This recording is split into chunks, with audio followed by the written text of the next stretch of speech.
Why would someone choose to stay in a bad relationship over staying in a healthy one? Okay. So thank you to our inquirer for this question. I don't know the specific situation, but in posting this question, we can imagine a circumstance where one of two things is going on. First, we are the one who is giving up a healthy scenario for an unhealthy, perhaps familiar one, or we are the one providing a safe and healthy relationship container, but our partner has left us to return to what we perceive to be a toxic or unhealthy situation. So, on both sides of the fence, there can be feelings of confusion, rejection, self doubt, and even shame.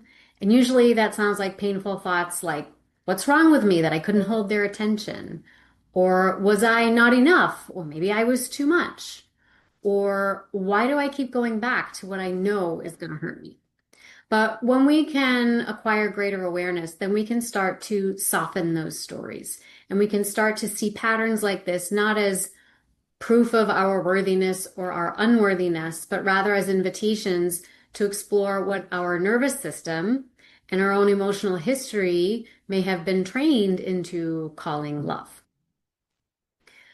Okay, so to dig into this, there are really three concepts that I want to explore with you today. The first is that the nervous system chooses familiarity over fulfillment until you teach it to do something else, which means this behavior is not always a rational choice. The decision often stems from unconscious nervous system responses responding to childhood conditioning. The second thing is that let's call it a trauma bond. These trauma bonds can masquerade as a kind of destiny. So, in other words, the bad relationship might feel more familiar even if it feels painful. And thirdly, healthy love can feel unsafe if someone hasn't done the work to integrate themselves internally. Because receiving healthy love requires a degree of internal readiness. And without that, the relationship can feel threatening instead of safe. So in this segment, I kind of want to break these down. So the first thing, the nervous system chooses the familiar over what's fulfilling. When we have grown up around an unstable kind of love, and that means emotional unavailability, inconsistency, or even emotional manipulation, it is natural for our nervous systems to equate some degree of instability with intimacy, some degree of chaos, dismissiveness with what love must be. And that's because it's just what it looked like when we were young, and our brains and our limbic brain and our nervous system just kind of etches that onto our cell memory, not with any kind of interpretation. Oh, that's just what it is. And so the body adapts to it. And so when we have a healthy or stable relationship show up, it doesn't always feel like love to us. It feels foreign. Maybe it feels boring. I hear that a lot. And sometimes even unsafe. And so that means if someone isn't used to a kind of stable or calm connection, they might feel more chemistry with kind of a chaotic dynamic. And it's not because the healthy person did something wrong, it's just because their nervous system hasn't caught up with the kind of love that they really want. And so that becomes a kind of pattern repetition. But remember, these patterns evolved to be protective. The dysfunction that we are referring to now was, in fact, the most functional way to be in a dysfunctional environment growing up. So the body's just trying to avoid vulnerability, being overexposed, or even being fully present by retreating into what is known and understood, right? To what is habitual. So in order to change that, we have to acknowledge my second point, which is that sometimes these trauma bonds feel like destiny. And what might be the deeper layer of meaning and understanding that we can take away from these relationships? So, if you have ever felt magnetized to someone who treated you poorly, or you notice that you keep returning to a partner that hurts you, or this person maybe keeps returning to a partner that hurts them, someone you want to be with, It's not about weakness. It's usually about this kind of unfinished emotional business.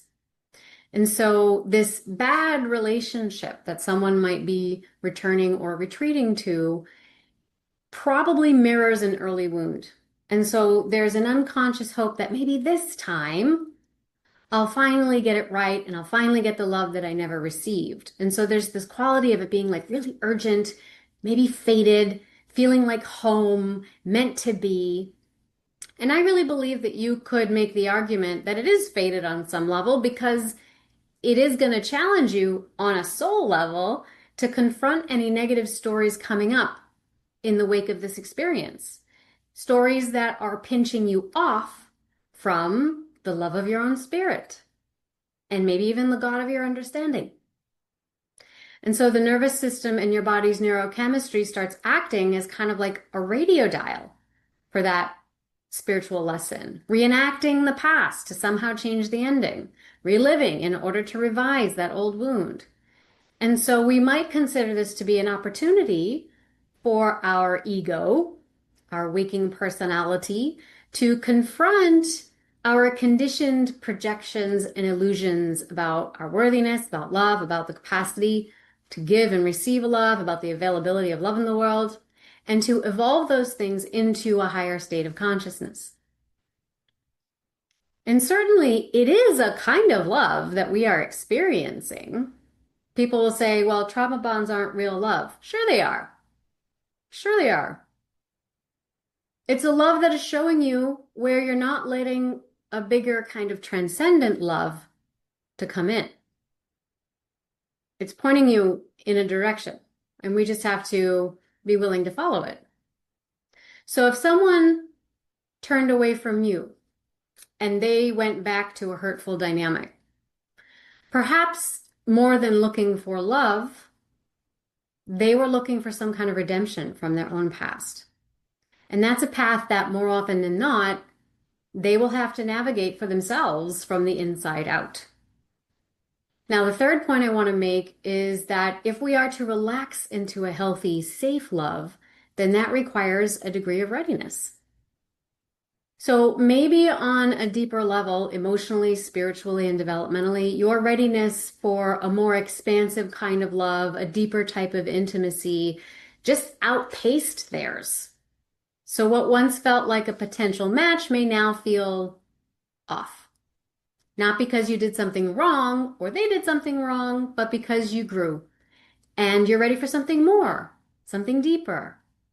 And receiving that kind of healthy love that you want, requires a level of presence and vulnerability that not everybody has access to yet. It's just not where they are on their path in this moment. So instead of asking, why did my partner choose them over me? We might try asking, are they ready to receive the kind of love that I am ready to give? Because sometimes it's not about fixing anything. It's about recognizing that their capacity just does not meet your clarity. So let me know in the chat here or in the comments below if that question resonates with you. Does their capacity meet your clarity? Is that something that you've ever struggled with? Now, if you're interested in going deeper into the spiritual way of looking at this and aspects of these things, my course Soul Attachments 101 is a good fit for that. In that course, we go a lot deeper into the intersections between biological attachment and spiritual and psychological attachment, and we do it through the framework of a 10 chakra healing system, creative arts therapies approaches, somatic guided visualizations, and EFT tapping. If you've already purchased the course, then I would direct you to the lesson on the soul star chakra, where we talk about the different types of soulmate relationships and the related lessons that they might be here to teach us. So let's wrap up this segment. Altogether, if you feel like you have been stuck wondering why did they pick this pain over peace, then this is an invitation for you to let go of negative stories and let the universe do its job by protecting you through rejecting you. It's not about not being enough. It's not about being too much or too available. It's really about their inner world still seeking after what is familiar and needing to go on that inward journey of healing before they can really receive the kind of love that you are willing and wanting to give, the kind of love that you are ready for.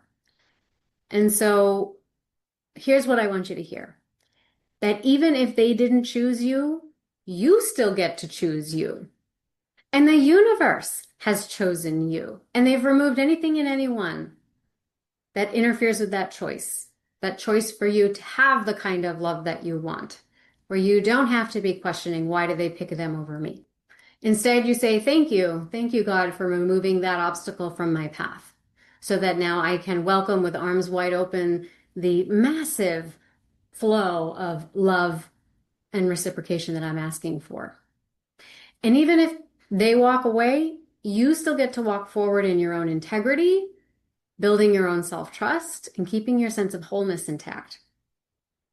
Because most of us, we're not just craving to be chosen, it's about being met in an equal partnership. And believe me, that is not too much to ask for. Also, remember to subscribe and ring the bell for notifications. I put out videos once a week, and I wouldn't want you to miss out.